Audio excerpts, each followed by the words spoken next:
Welcome to another episode of Atomic Talks. Today I had the opportunity to sit down with Miranda, one of the trainers here at Storms Fitness. She has more consistent clients than any other trainer at the gym, and they all love working with her. She's easily one of the best trainers I know, and in this episode I ask her a bunch of questions about exercise, personal training, and nutrition. She has basically been exercising her entire life and has over 5 years of personal training experience, and I learned a lot from her in this video. If you guys enjoyed this episode, make sure to like the video and subscribe to the channel for more. All right, what's up, everybody? I'm here with Miranda, one of the trainers here at Storms Fitness. So, Miranda, when did you start lifting? So I actually started lifting about 22 years ago. I was 14 years old. My mom took me into a gym. It was like after I was done with soccer, done with track, basketball, high school sports.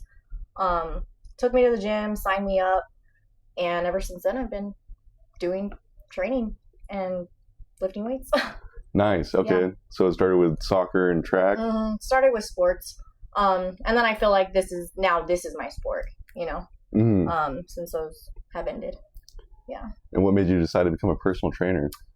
So I went to college, went for psychology, criminology. I became a police officer. I went through the whole academy. That was like super fun for me. I can't believe that was like not an eye opener for me, saying like, hey, like you should go into fitness maybe. But so I became a cop, did 5 years law enforcement, and then I stayed home for about 1.5 years with my daughter. Couldn't do the whole stay-at-home mom thing. I was still working out, and then the trainer that was here before, she actually turned me on to training, like, hey, you should get your certification. Like, you're always in here, blah, blah, blah. I was like, okay, cool. So I got my certification. She was going on to another job. And so she was like, hey, I have 2 clients that are interested in training. And I'm like, oh my gosh, all right, cool. Like, so I contacted those people, and that's how I started. Nice. And I actually still do have those 2 individuals as clients still today. So it's been like 5 years now. Dang, okay, yeah. So 5 years of personal training already. Yeah. Nice, that's awesome. I know, it's gone by really fast. So I got my certification March 17th of 2020, and then the 18th is when like they like shut everything down. So I had already contacted those clients, and so one of them was like, hey, why don't you just come to my house and like we'll just do it over here. I was like, okay, cool. So I went to his house and did in-home training. Cool. And then I just started building clientele through those people. Actually, they gave me a couple people, and then just being here. And what like led to the transition between in-home training and being here training? Just the fact that the gyms were open again. Okay. That was the only transition. Just the COVID. Yeah. Okay. That makes sense. Yeah. And are there any like core training philosophies that kind of guide how you train or how you train your clients? So what I do typically with everybody is like, I do a consultation with everybody, and I try to really try to understand like their lifestyle, like what do they need, try to really dig into like their goals, like the goals for them. So I do a consultation, and then I do assessments, squat assessments, that type of stuff, seeing what they can do. I also go over like if they've had any injuries, surgeries. That's always like really important. So then I base it off of like what they've told me, and I'm like, okay, do they need more like corrective exercise, or can we just start strength training right away? Okay. So, and I've had like a variety of people. I mean, I've had a guy who he's going for a kidney transplant. And so he came to me and he said like, hey, I need to be strong. When I go into surgery, I need to be strong. Okay, cool. So that's where I start off with him. If that makes sense.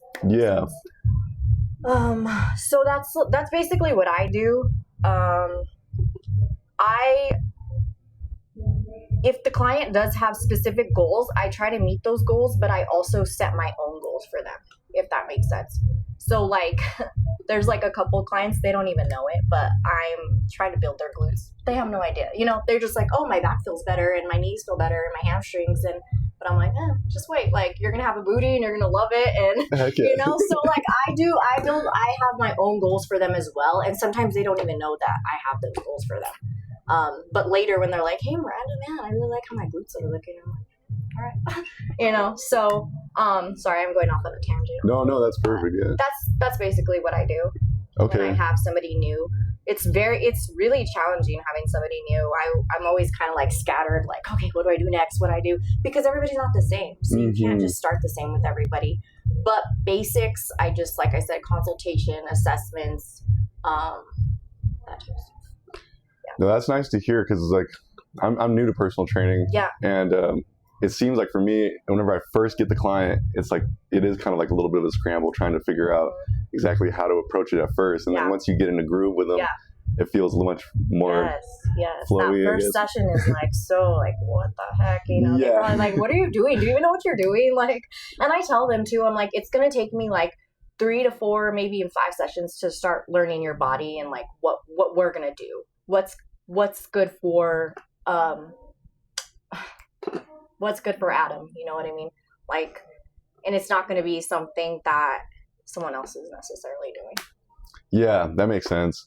And do you follow like any specific progression schemes with your clients, or?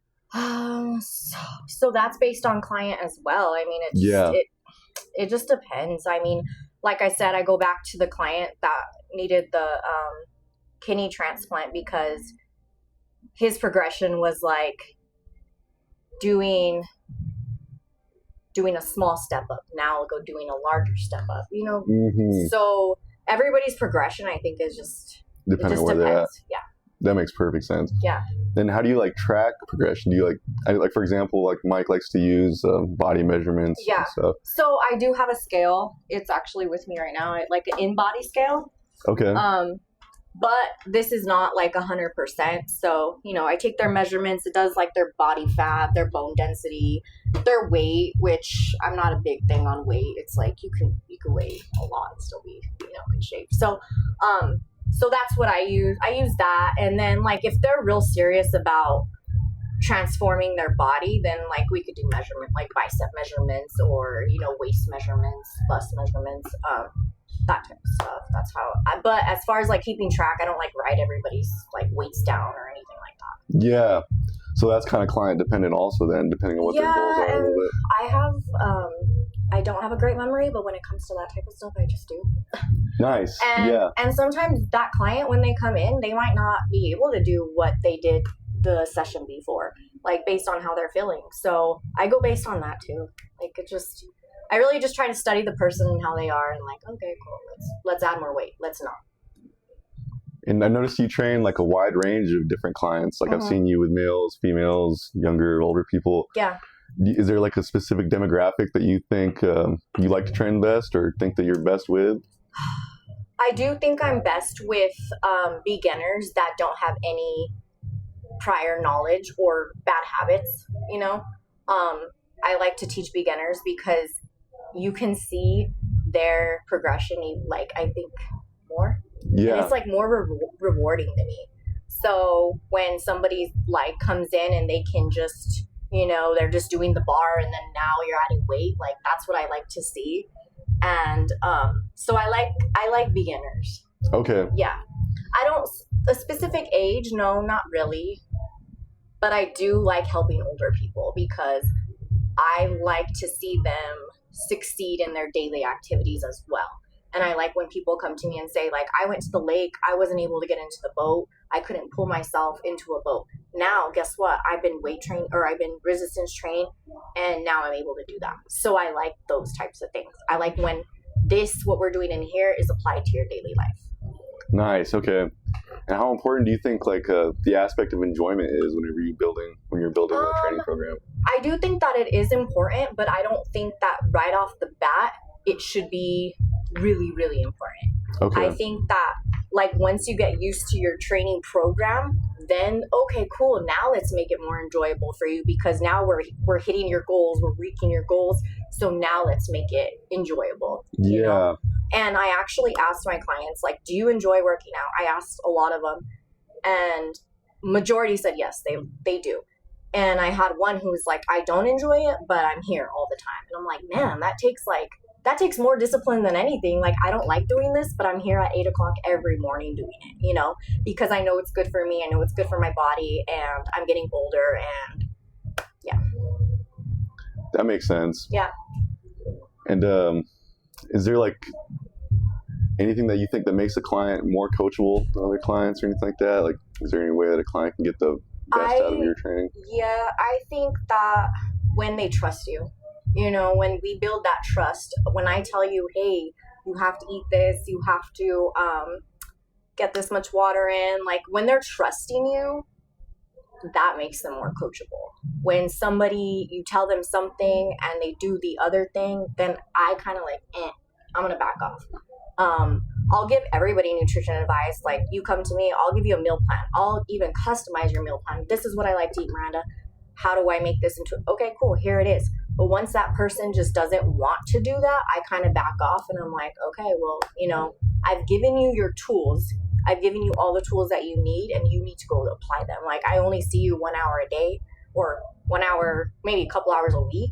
Like, I can't force you to do it, Yeah. So once that client trusts me, also feedback, communication, all that type of stuff just makes it a lot more coachable, or that client a lot more coachable.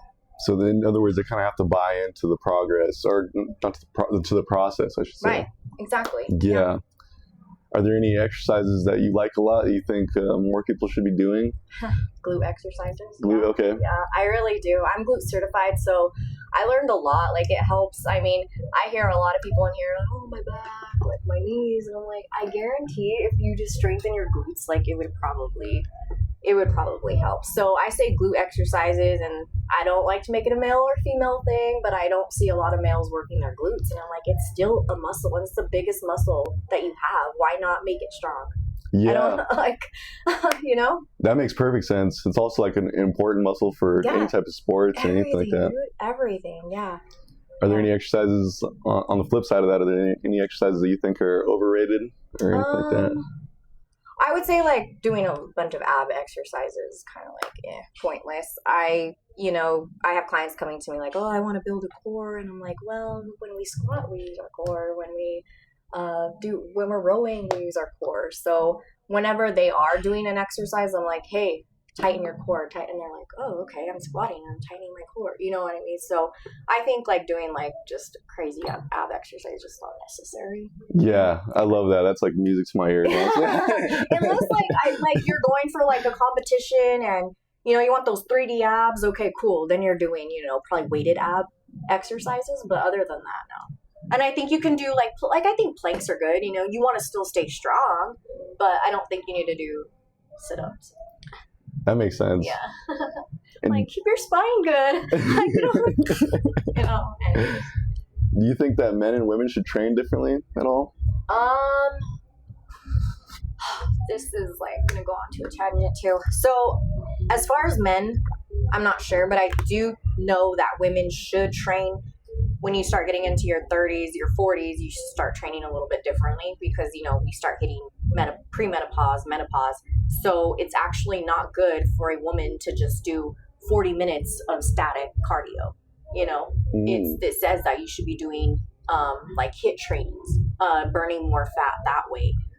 It's better. It says, like, it's better on your hormones. The way our hormones are just, like, fluctuating constantly. It says it's better for them.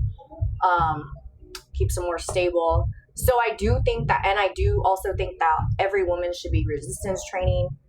We're more prone to osteoporosis. We lose muscle. Everybody loses muscle all the time. So I think that all women should definitely be resistance training for sure. Nice. Yeah. Okay. And when you say, like, it says, does it kind of mean, like, just the current data and stuff like that? Yeah, or just whatever I read from where I got my certification with the ISSA, so that's the stuff I go off of. Nice. Yeah. I think that makes a lot of sense, though. Yeah, I also, Erin Stern, I don't know if you know her, but I've always been following her. Like, she's my favorite fitness person, influencer, I guess you would say. And she talks a lot about it, and she's, like, in her 40s, so, 2-time Olympian. So. Yeah. Yeah. And out of all the trainers here at the gym, it seems like you have the most clients and the most consistent clients. How do you think you went about building that client base and keeping that client base the way you have? I think just investing in that person and really, like, getting to know them and their, like I said, their lifestyle. I already said this, but once you get to know a person's like lifestyle and what they do, and you can really dig deep and do a lot of it's a hard one.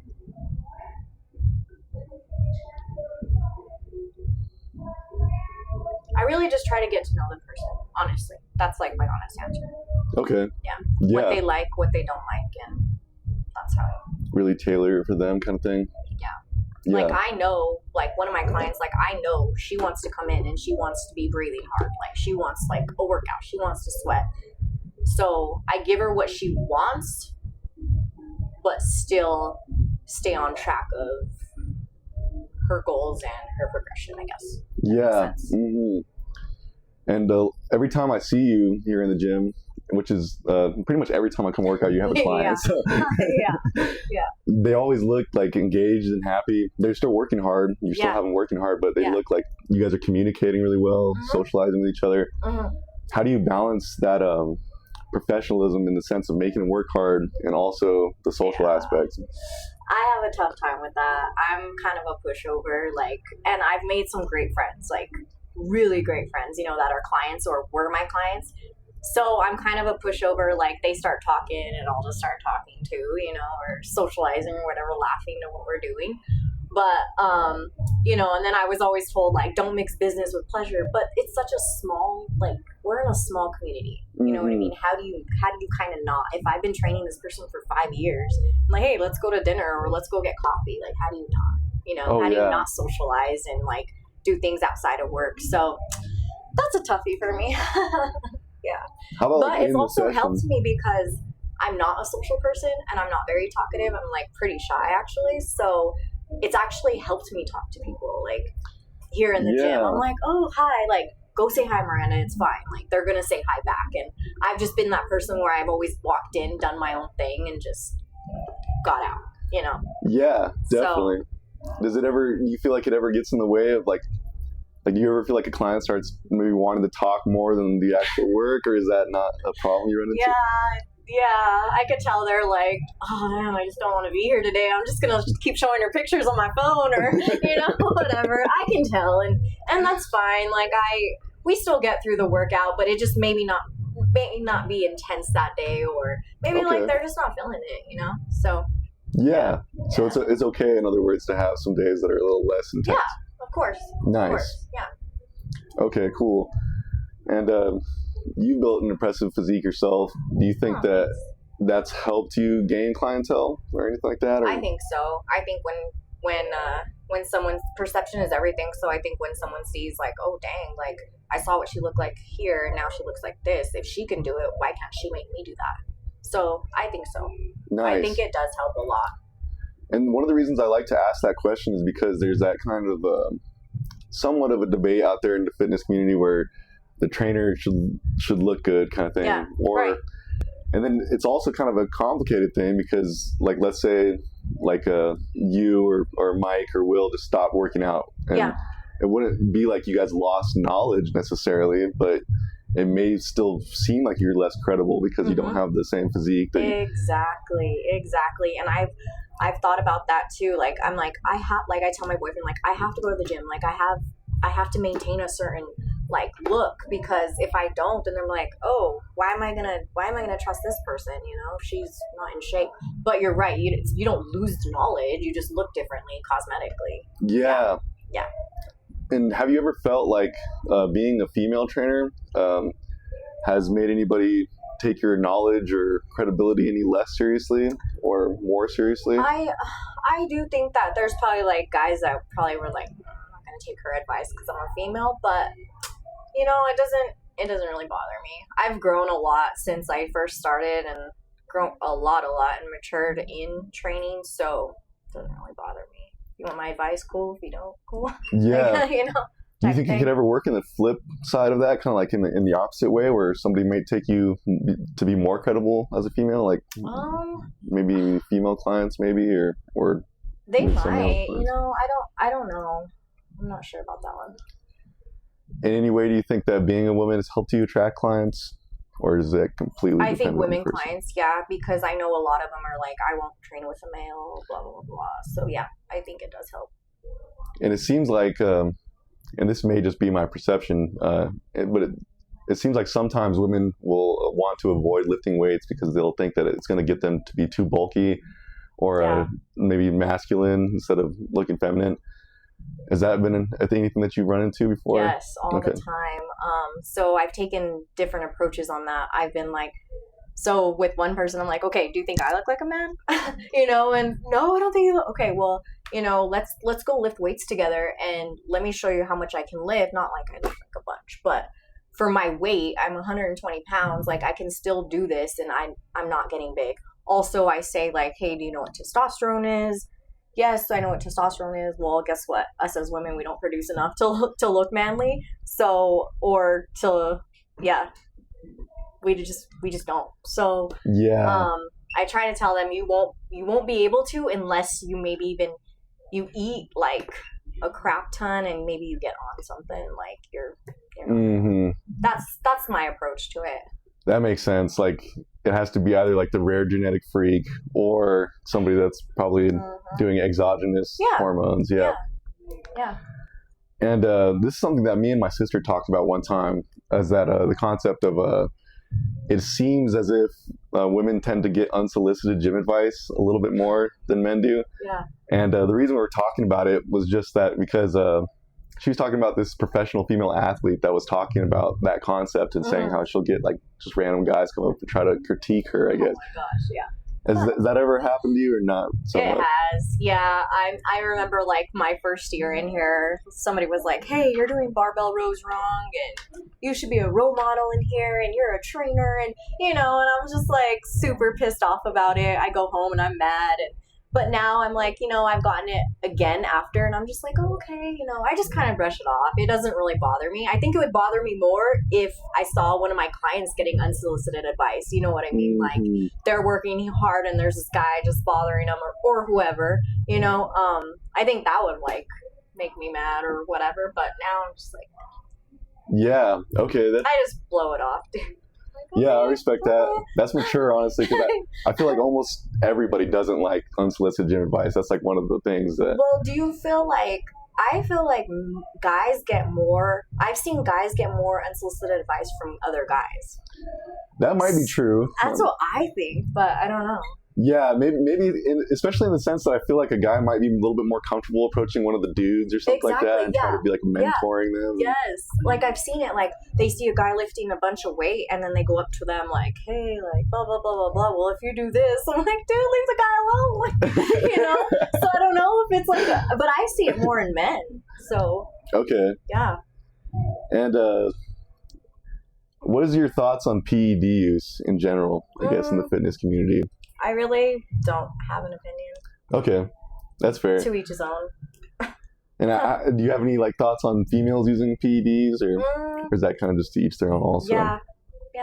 I don't really have any comments. Yeah, that makes perfect sense. And then on nutrition and recovery, what's your recovery routine look like? Do you do anything specific like stretching? So I've been recovering a lot lately. I obviously after a workout I do like some static stretching to recover, but also mental recover, like go home. I don't meditate, but I do like yoga type stuff on my mat where I guess I'm meditating, but so that's like my recover. Hot tub always. Sleep is always recover. Like today I didn't get that much sleep. I slept maybe 3 or 4 hours. So I feel like today I need to recover and not work out. Okay. But then when you invite somebody to work out. But anyways, on days that I don't sleep though, like that I don't sleep, I won't train, and that's like my recovery. Yeah. And then for like clients, some want to go like 7 times a week, and like you don't need to. Your body needs to recover. Like you're not gonna grow. There's no point in going the whole month hardcore and like not letting your body recover. It's not gonna grow. That makes perfect sense. Yeah. You have to balance things. Do you think that there's any recovery techniques that are overrated or underrated or anything like that? No. No. Do you? Well, I don't know. I guess it seems to me like things like just basic relaxation, sleep. Those I feel like those things are generally a little bit underrated. Yeah. And I feel like things like ice baths and massage and things like that are like slightly overrated. Yeah. Like I feel like massage, the main benefit is kind of the relaxation aspect of it. Right. That's kind of the only reason I asked that question to begin with. And on sleep, do you like to track your sleep or anything like that? Like my bed tracks my sleep, so. Oh, that's cool. Yeah, and it has like the score number and like if I slept good and so I don't necessarily, I know how much I sleep. It's usually pretty good, usually like 8 hours, but yeah. How about tracking calories and macros? Do you do any of that? If I feel like I'm at a point where I'm like, kind of stagnant, I'm not really seeing results that I want. Like, let's say I'm trying to lean out, then I'll get on MyFitnessPal and I'll like calculate my numbers, do all that I'll calculate my numbers and then I'll plug in my food, see where I need to be at, and then but as far as like consistently tracking like all the time, no. Okay. I don't. I've learned how to eat, and that's what I try and teach people is like, I had one client who did everything I said, total transformation. But then after not working out anymore, went back to like that same lifestyle. And I'm like, no, like I was trying to teach you how to eat, I don't want people to track macros forever. Like when I give you your numbers, I don't want you to have to do that forever. It's tedious work. Why do you want to do that every single day? So it's to teach people how to eat. Every time I go into the fridge or every time I'm getting a meal, like my meal consists of protein all the time. I have protein, I have my carbs, and so I balance it out. If I know tomorrow for my daughter's basketball, we're going to have pizza, like my whole day I'm planning how to eat that pizza and still fit it in. Nice. That's a really practical approach.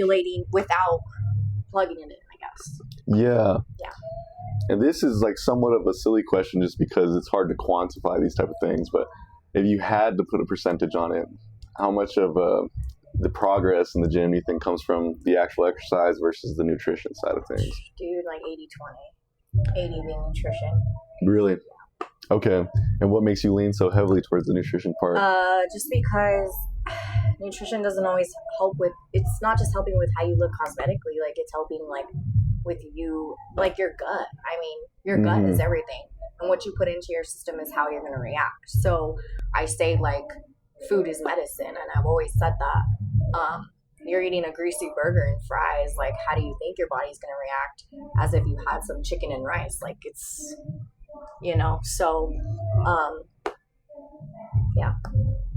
I don't know where I was going. I was going to go somewhere else with that. I have so much to say, but but yeah, I think like food is medicine for your body. I really do. I took 9 days off after my accident, and I just stayed on nutrition. I was like, you know what, Miranda, forget about the gym. Like mentally, it's already messing me up mentally because I'm like, I can't lift, can't do that. Well, let's focus on the nutrition side of it.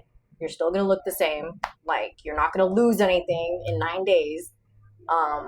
So I do believe that nutrition, huge. Okay. Yeah. Do you kind of like, do you like that quote where they say, like, you can't outwork a bad diet? Dude, yes, you can't play catch up. Like, okay. And that's what I see people doing is playing catch up. You could tell they had a crazy weekend, and then they come in here and they do a crap ton of cardio for 5 days straight, and then it's just, it's not going anywhere. you know, you're trying to play catch up. You're like, oh my gosh, I had like 3,000 calories yesterday. Now I'm going to go to the gym and try to burn 800. It doesn't work. It's playing catch up, and I hate that. I hate the catch up thing. Yeah. It won't work. It just won't. That makes perfect sense. And then on that same note, what do you think of the concept of like a dirty bulk? Do you think that's ever something that somebody should do, or should they always try to keep it clean? Okay. Yeah.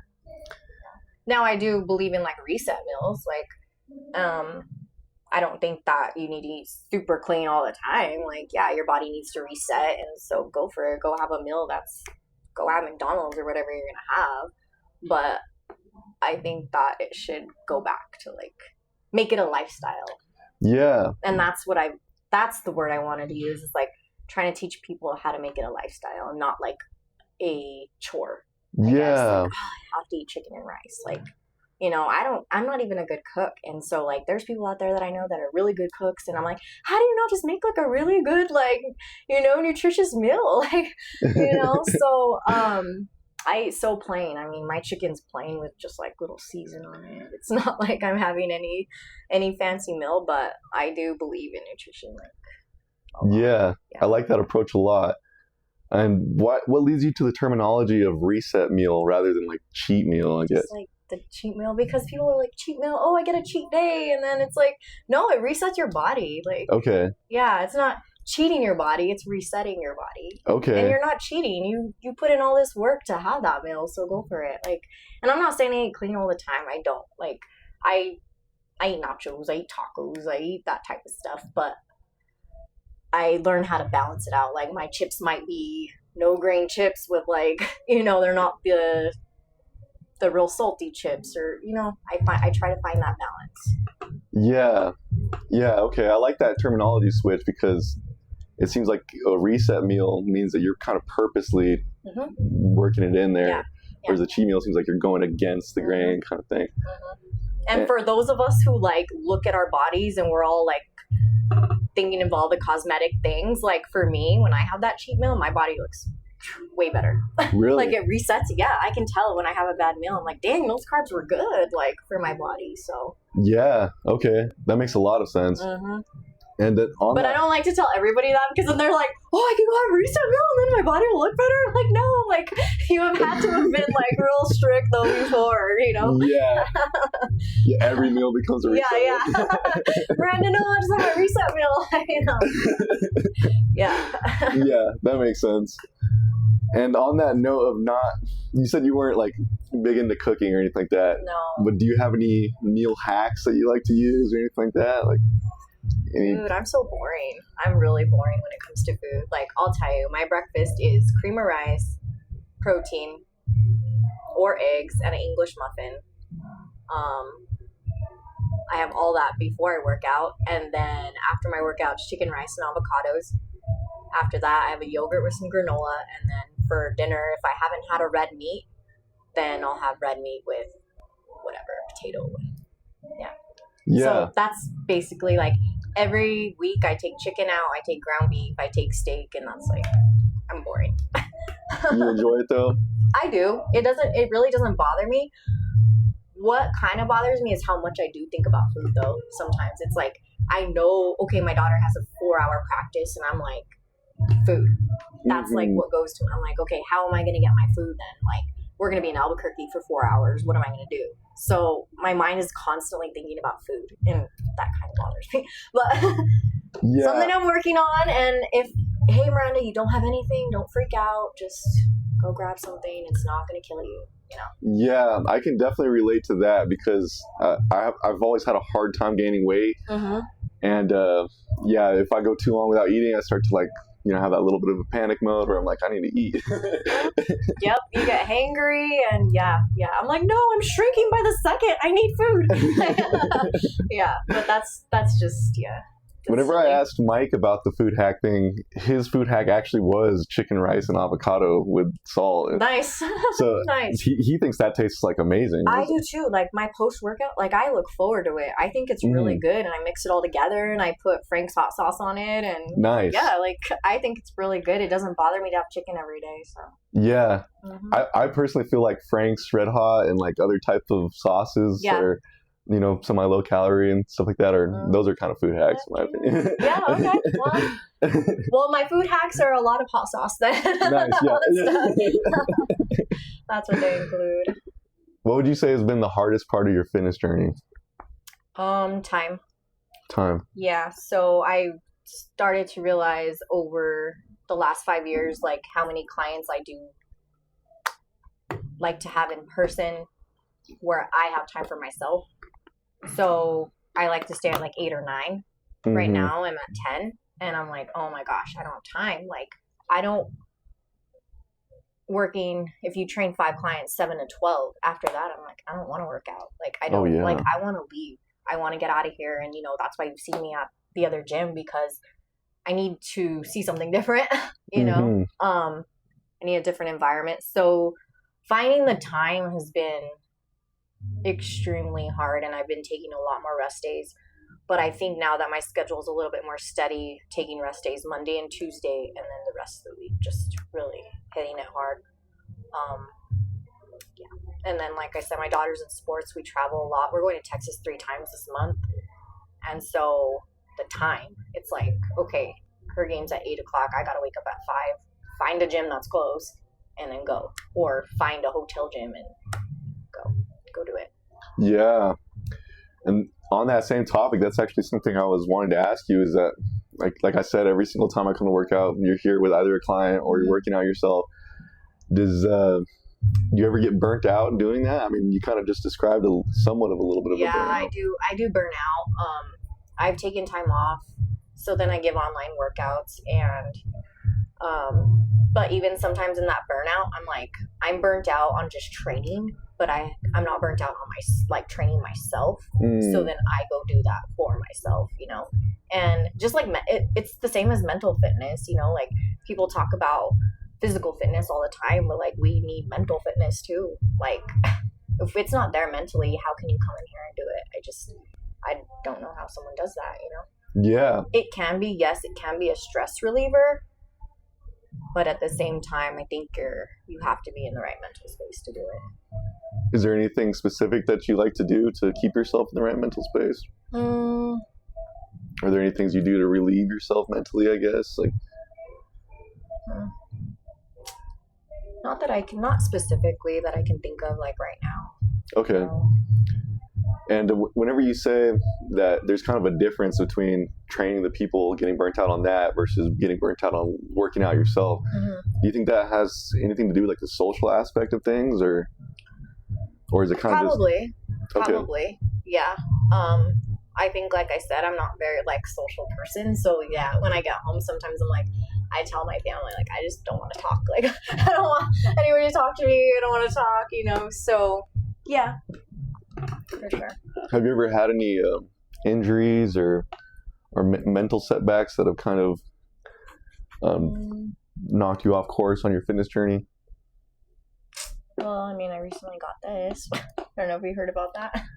Was that with the stack of... Yeah, it came down. So that was kind of like a setback mentally and physically because, okay, well, I can't work out physically. And then mentally in my head, I was like, oh my gosh, like, what if people think I'm just like this clumsy person? What, this clumsy trainer? They don't want to train with me now? So like for 2 days, I was just like, I was being super hard on myself. And so it was like a mental setback there, but yeah, I bounced back. Yeah. I'm always like, Miranda, like, who cares? People are going to judge no matter what you do. And like I said, I've grown in the last 5 years where I'm just like, you know what? Who cares? And for what it's worth, I think everybody that like knows what they're doing here at least didn't think of it like that. Like, yeah. Like even Will was the one telling me about it, and even the way he brought it up, which made a lot of sense to me, is that like it didn't show like an ignorance thing on your part. It was more like showing that even for the most experienced out of all of us and the best out of all of us, there's still some things that can just randomly go wrong, kind of thing. Yeah. And like just momentarily lapse of judgment or whatever, you know. Yeah, and I said, I was very hard on myself about it. I'm like, Miranda, you never warm up over there. You know what's over there. Why were you talking so much? I was just yakking, not paying attention, trying to get out of someone's way. Okay, cool, I'll go over here. And, yeah. So that was kind of hard. Okay, yeah, I guess that makes sense. And you feel a little bit better about it now, though? Yeah, I feel fine now. I mean, I don't feel fine when people are like, "Oh my gosh, what happened to your face?" But other than that, yeah. I didn't even notice it at first. No. Well, I think it's like I hadn't seen one of my friends in a while, and he, so I know him pretty well, and so when he came up to me, he's like, "Oh my god, your face!" So he noticed it, but someone that's known me, you know, so whatever, it'll go away, hopefully. Yeah. They say to massage it, and I'm like, oh, that's scary. I don't want to massage it. G told me like to like massage it like this. And then it'll be like crunchy, and then you'll get it. I don't Like, I think I'll just keep putting my Mederma on there and see what happens. But yeah, that was a setback a little bit. But I think there's like long-term setbacks and short-term setbacks as well. You know, like that was like short-term. I think there could be a long-term setback, like not that I've had, but anybody could have, maybe like a death in the family or something like that. That could be, that's more of like a long-term setback, I think. So definitely easier to bounce back from the short-term. That makes a lot of sense. Yeah. That definitely makes a lot of sense. And would you say that the gym has helped you grow in any ways outside of the gym? I think that it helps out with other aspects of life. Yeah, it does. Let's skip that one. Okay, yeah, that's completely fair. Hopefully you get it. No, yeah, that's totally fine. And I think it's safe to say that your clients learn a lot from you. Do you feel that you also learn a lot from them? I do. I learn every day. I'm learning something completely different.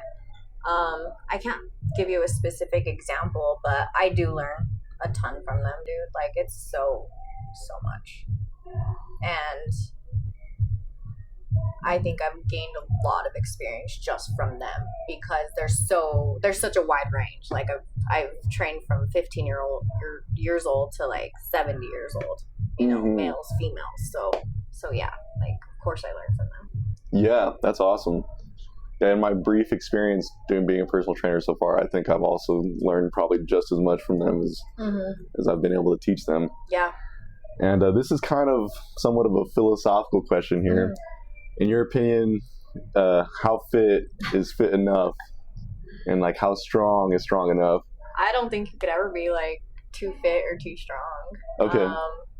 I think fitness wise for me, like, it's like I said, mental fitness and physical fitness, and that's as fit as I can be, you know.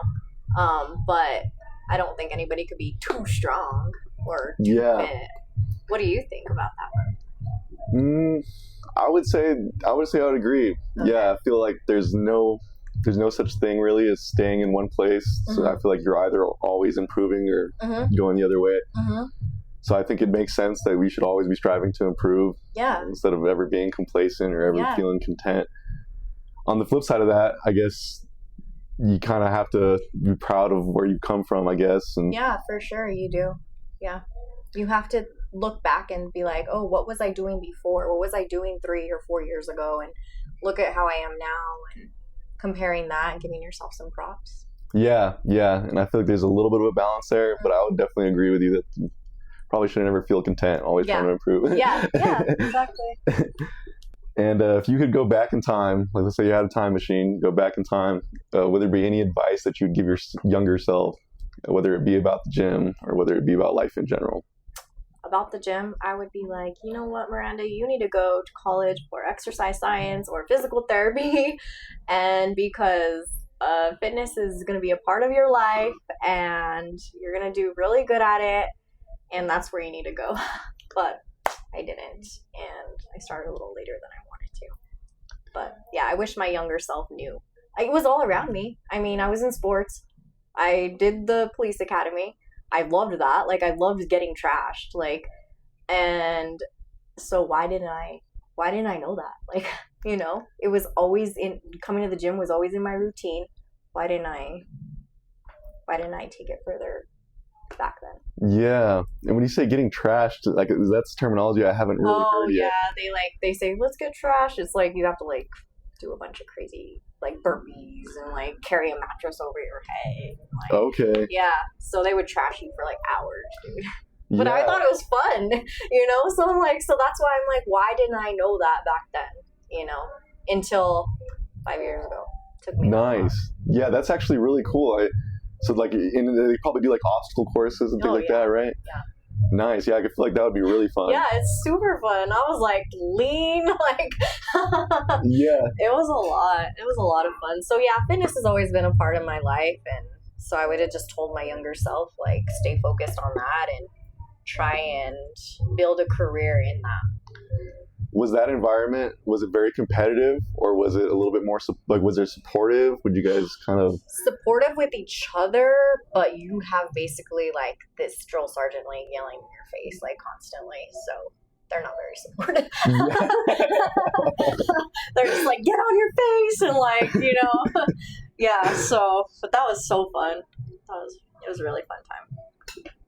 And you mentioned that kind of being almost a catalyst towards the personal training thing, it seems like.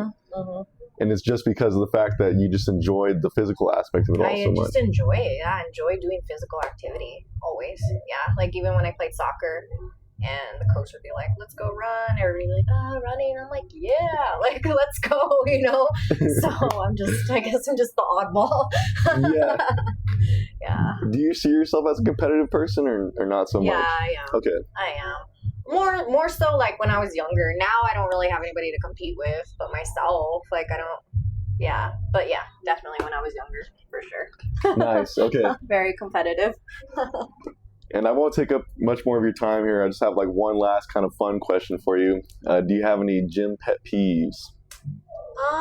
Yeah, my biggest pet peeve is just using equipment or I guess like sitting on equipment when you're not using it.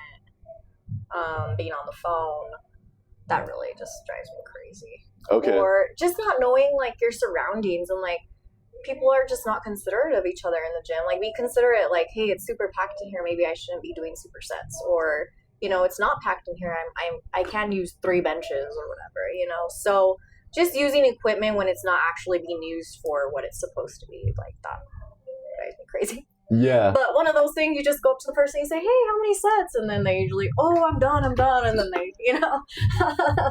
So, but that's like probably like my biggest pet peeve. Yeah, that makes a lot of sense. That's a good pet peeve. Yeah. Will even kind of mentioned whenever I asked him that question was like the using benches as tables. Oh, yeah. You know, just yeah, like exactly. setting all your stuff up on the bench. Yes. God. Like, but that's about it. Cool. Yeah. Well, I really appreciate you doing this with me, Miranda. And if you guys enjoyed, make sure to like and comment. And if you want to contact Miranda for coaching, I'll put that in the description below. Thank you.